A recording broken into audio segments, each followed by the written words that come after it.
আচ্ছা, তো অনেক দিন পর আমি আবার ভিডিও নিয়ে আসছি। চ্যানেলের সকলকে স্বাগত। এবার বিষয় হলো যে নিয়মিত ভিডিও বানানো হয় না, আমি এটা আগেও বলেছি।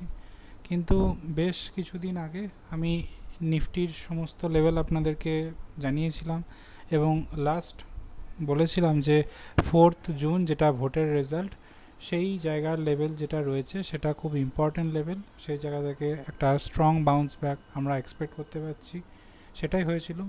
ভিডিওটা যদি পুরনো কেউ দেখে থাকেন অবশ্যই সেটা সম্পর্কে অবগত থাকবেন। এবার চেষ্টা করছি যে উইকলি অন্তত ভিডিও আনার, যদি সম্ভব হয় ডেলি করার। তাহলে আস্তে আস্তে নলেজ প্রোভাইড করব, যেটুকু আমার জানা আছে আমি সেটুকু সম্ভব আপনাদেরকে ইনফরমেশন দেব। এই সপ্তাহের জন্য মানে আগামী সপ্তাহ অর্থাৎ 2রা জুন থেকে, যে সোমবার থেকে যে মার্কেট স্টার্ট হবে, তার জন্য আমি কিছু স্টকস আপনাদেরকে সাজেস্ট করব। সবার প্রথম আপনারা স্ক্রিনে দেখতে পাচ্ছেন যে আইএফসিআই, এবং আমি ডেলি টাইম ফ্রেম হিসেবে বলছি। এই সেটআপটা এবং লজিকটা আগে একটু বলে দিই। এই স্টকসগুলোতে গত সপ্তাহ জুড়ে বেশ ভালো স্ট্রং র্যালি ছিল। এবার স্ট্রং র্যালি হলে কি হতে পারে সাধারণত আমি বলি, আমি ওয়াচ লিস্টটাও বানিয়ে রেখেছি। বিষয়টা ভাবুন যে যখন একটা স্টক মানে এইখান থেকে স্টার্ট হলো,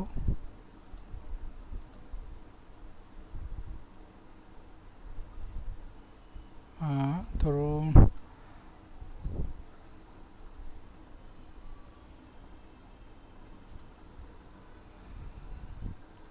ওই ফোরকাস্টের ইয়েতে যাচ্ছি না, যেটা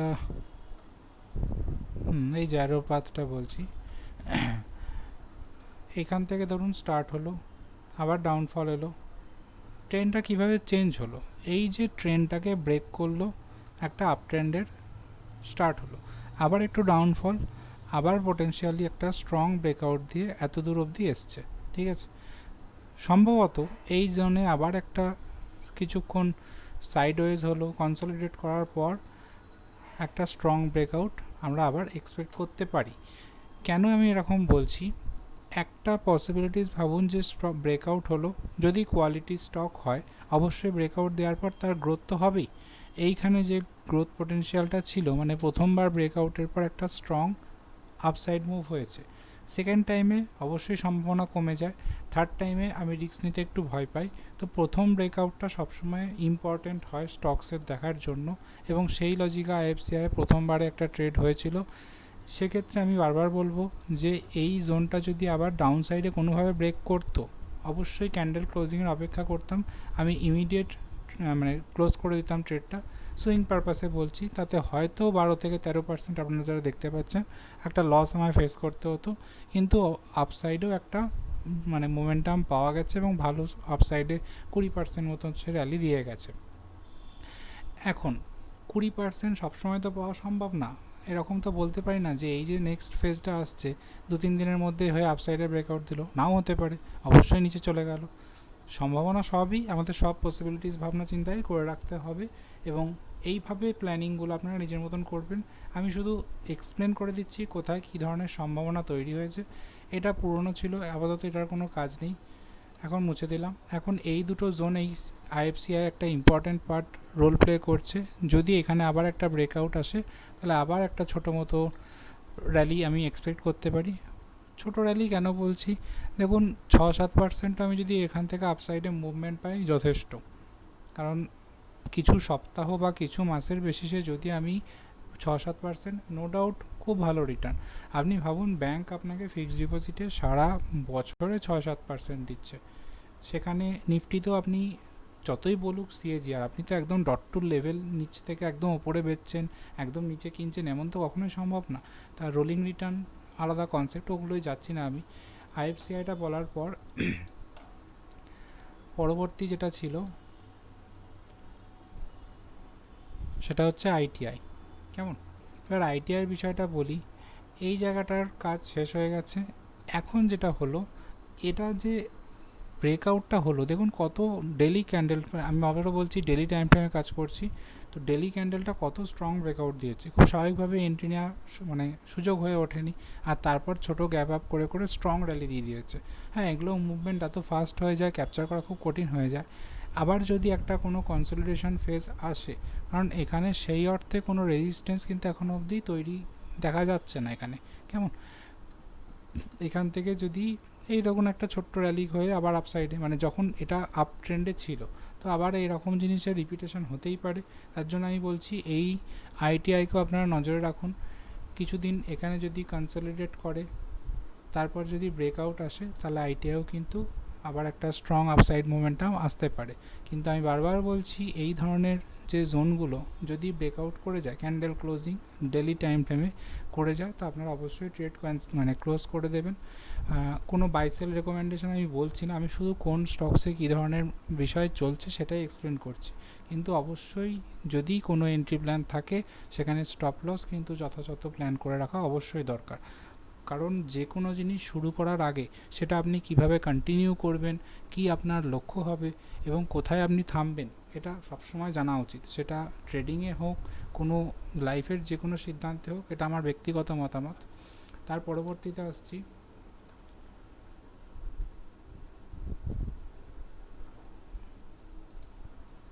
আচ্ছা 1 মিনিট, রেকর্ডিং ঠিকঠাকই চলছে।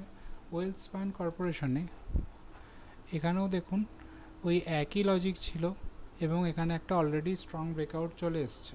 তো যথাযথ এখান থেকে আমরা একটা আপসাইড মোমেন্টাম এক্সপেক্ট করতে পারি। কিন্তু যদি কোনোভাবে এই জোনটা ব্রেক করে ডাউন সাইডে চলে যায়, তো অবশ্যই সেটা ক্লোজ করবেন। এবং হতেই পারে যে এটা খুব ছোট্ট একটা ডাউন সাইড সেল এলো, ভয়ে অনেকে স্টপ লস খেয়ে গেল, তারপর আবার র্যালি দিল, আপসাইডে মুভ দিল, তো আরেকবার প্ল্যান করতেও কোনো আপত্তি নেই সেখানে। আপনাকে তো ছিপ ফেলে বসতে হবেই, তবেই তো মাছ উঠবে। যদি আপনি মানে মানে ছিপ নাই ফেলেন, তাহলে তো ছোট বড় কোনো মাছই উঠবে না, তাই না? রিস্ক আপনাকে নিতেই হবে, কিন্তু সেটা অবশ্যই ক্যালকুলেটেড রিস্ক হওয়া উচিত।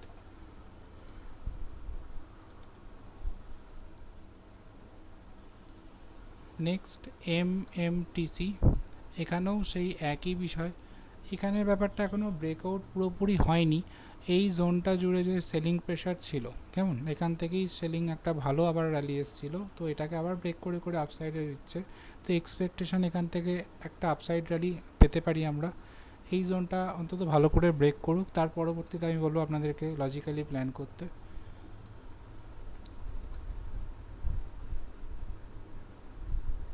এবং আমি চেষ্টা করেছি সেই ধরনের স্টকসগুলো খুঁজে বার করার যেখানে অন্তত সেম টাইপের সেট আপ হচ্ছে, কেমন, সাথে একই ধরনের বিষয়গুলো সপ্তাহ জুড়ে মানুষের অ্যানালিসিস করতে সুবিধা হয়, সেই পরিকল্পনাতে এটা করা। তো এই যে টেকনো ইলেকট্রিক স্টক, এটা যেটা হয়েছে, এখান থেকে ডাউনফল স্টার্ট হয়েছিল, এই জায়গাটা জুড়ে কনসলিডেশন চললো, তারপর এখানটা একটা হঠাৎ করে ছোট গ্যাপ আপ দেখা যাচ্ছে। তো হতে পারে এই জায়গাটা আবার একটু মানে স্টপ নিল, এই জায়গা জুড়ে কিছু কনসলিডেশন ফেজ দেখালো, তারপর আবার আপসাইডে যদি র্যালি হয়, তাহলে অবশ্যই এই জায়গা অবধি আপনারা একটা টার্গেট রাখতেই পারেন। আর তারপর যদি ব্রেকআউট হয় তাহলে ভালো কথা, কেমন। আমি অবশ্যই খুব সিম্পলিসিটির মধ্যে রাখছি, যারা বিগিনার্স বেসিক তাদের জন্য আমি বলছি ছোট ছোট করে প্র্যাকটিস করতে, কিন্তু বারবার যে জোনগুলোকে মার্ক করা ইম্পর্টেন্ট সেগুলো কিন্তু সবাই ভালো করে নজর দিয়ে রাখবেন। টেকনোর পর আসছি আর কনকর্ড বায়োটেক। তো এখানেও দেখুন সেই একই কনসেপ্ট, যে জায়গা থেকে সেলিং প্রেশার ছিল, সেলিং প্রেশার মানে বুঝতেই পারছেন যে এখান থেকেই বারবার স্টকটাতে ডাউনফল আসছিল, তো অবশ্যই রেজিস্ট্যান্স হিসেবে এই জায়গাটা কাজ করছে। এটা যদি আবার ব্রেকআউট হয়, তো এখান থেকে আমরা একটা আপসাইডের র্যালি এক্সপেক্ট করতে পারি, এবং সেটা যদি স্ট্রং হয় তাহলে তো অবশ্যই এত দূর অবধি চলে যেতে পারে। আর না হয় মাঝে কোনো জায়গাতেও যদি হয়, আপনারা ছোট ছোট করে ট্রেল করে করে ভালো মতো টার্গেট বার করতে পারবেন।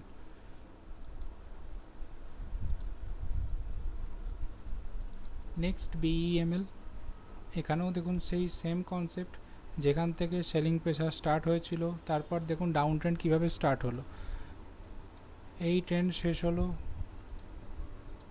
বলতে পারেন একটা বলকে আপনি যখন ওপর থেকে নিচে ফেলছেন, ঠিক আছে, সেটা গ্র্যাভিটির জন্য কী হবে, প্রথমে মেঝেতে ড্রপ খাবে, তারপর একটু উঠবে, আবার ড্রপ খাবে, আবার একটু কম হাইটে উঠবে, এরকম করে আস্তে আস্তে আস্তে আস্তে সে ডাউন ট্রেন্ড স্টার্ট করে। ঠিক একইভাবে আপ ট্রেন্ড কীরকম, মানে হায়ার হাই যে মেথডটা বলা হয়, যে এই দেখুন সবাই উচ্চতাগুলোকে আস্তে আস্তে ভাঙতে থাকছে, এবার হঠাৎ একটা সাডেন ডাউনফল এসেছিলো, তারপর আবার একটা স্ট্রেট র্যালি নিয়ে স্টকটা উপরে যাওয়ার চেষ্টা করছে। তো আপ ট্রেন্ডে অবশ্যই আছে, এই রেজিস্ট্যান্স যদি ব্রেকআউট হয়, তাহলে আবারও আমরা একটা আপসাইড র্যালি এখানে BEML এ এক্সপেক্ট করতে পারি উইথ প্রপার স্টপ লস। এবার আসছি সুজলনে। সুজলন ব্যাপারটা সবার কাছেই খুব পেনি স্টক একটা বড় হয়েছে, যাই হোক আমি Q4 রেজাল্টও অবশ্যই ভালো এসছে, এটা অস্বীকার করার নেই। তো সুজলনের ব্যাপারটা কীরকম হয়েছে, ওই একই কনসেপ্ট ছিল এবং এই যে গ্যাপ আপটা হয়ে ব্রেকআউট দিয়েছে, এটা খুব কনফিউজিং ক্যান্ডেল। এই ধরনের জিনিসগুলো সুজলন অনেকেরই রিটেলারদের খুব পছন্দের ব্যাপার, কিন্তু আমি এই জায়গা অন্তত বলবো এটা কনফিউজিং ক্যান্ডেল। কি হতে পারে এখান থেকে প্রেডিকশন করা কঠিন। তাও আমি আমার যে মনে হয়েছিল যে জোনটা একটা ইম্পর্টেন্ট জোন সেটাই মার্ক করা আছে, সেটার অবশ্যই ব্রেকআউট হয়েছে। কিন্তু যেহেতু কনফিউজিং ক্যান্ডেল, এই জায়গায় আরও একটু স্ট্রং চিন্তাভাবনা দরকার, তার পরবর্তীতে প্ল্যানিং হলে ভালো হয়। লাস্ট জেন টেকনোলজিস, এখানেও দেখুন সেই একই কনসেপ্ট। প্রত্যেকবার যেখান থেকে ব্রেকআউট হয়েছে, প্রথমবারটা আমি অস্বীকার করবো না যে এখানে প্রত্যেকটা গ্যাপ আপ হয়ে রয়েছে, এখানে এন্ট্রি নেওয়া ইম্পসিবল। যে যার মতোই বলুক যে রিটার্ন এত আসবে অত আসবে, ব্রেকআউট হয়েছে, আমি ওরকম বলবো না।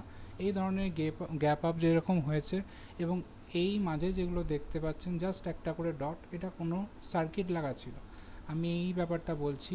দেখুন 15ই মে অবশ্যই সার্কিট লাগা ছিল, আপনি না এখানে কিনতে পারতেন না এখানে বেচতে পারতেন। যে যার মতো গল্প দিক, আমি বলছি না, আমি খুব পরিষ্কার পরিচ্ছন্ন কথা বলি। এই র্যালিতে এন্ট্রি নেওয়া ইম্পসিবল রিটেল ইনভেস্টরদের জন্য, কিন্তু এই জায়গাটায় এক্সপেক্ট করা যেতে পারতো। এখানে দেখুন একটা ছোট্ট পাড়া কনসলিডেশন হলো, তারপর যেই ব্রেকআউট হলো স্ট্রং আপসাইডে চলে গেছে। এবার এইখানে যেটা শুরুতে আমি বললাম, একবার ব্রেকআউট, দুবার ব্রেকআউট, তিনবার ব্রেকআউটের পরেও যে একটা বড় স্ট্রং র্যালি দেবে, এর সম্ভাবনা সবসময় কম হয়ে যায়। তাই চেষ্টা করুন প্রথম ব্রেকআউটটাকেই বেশি জোর দেওয়ার, সেখানেই যদি এন্ট্রি নেওয়া হয় খুব পজিটিভ রিটার্ন তৈরি হয়। সেকেন্ডেরটাতেও প্রবাবিলিটি ঠিক আছে, চলে যায় যে একটা ছোটো পাড়া রিটার্ন বের করার জন্য, কিন্তু 3 নম্বরেও আবার স্ট্রং ব্রেকআউট এসে হ্যাঁ হতে পারে এই জায়গায় একটা রেজিস্ট্যান্স নিল, সেক্ষেত্রে আপনারা এখান থেকেও এক্সপেক্ট করতে পারেন যে একটা 10% ছোটোখাটো মুভ কিছু দিনের মধ্যে অবশ্যই আসতে পারে, কিন্তু থার্ড ব্রেকআউটটা সবসময় খুব সাবধানে। কেমন? আচ্ছা, তো মোটামুটি এই অ্যানালিসিস রইল। এই কটা স্টকস আগামী কিছু সপ্তাহের জন্য আপনারা চোখে রাখবেন, বিষয়টা ওয়াচ লিস্টে রাখবেন। আমি আবার পরের রবিবার চেষ্টা করব এরকম কিছু স্টকস নিয়ে যেগুলো একই রকম প্যাটার্ন দিচ্ছে এবং স্ট্রং আপসাইড র্যালি আছে, সেই ধরনের সেই স্টকসগুলো নিয়ে ভিডিও তৈরি করার। তো আজকের মতো শুভরাত্রি, এখানে ভিডিও শেষ করলাম।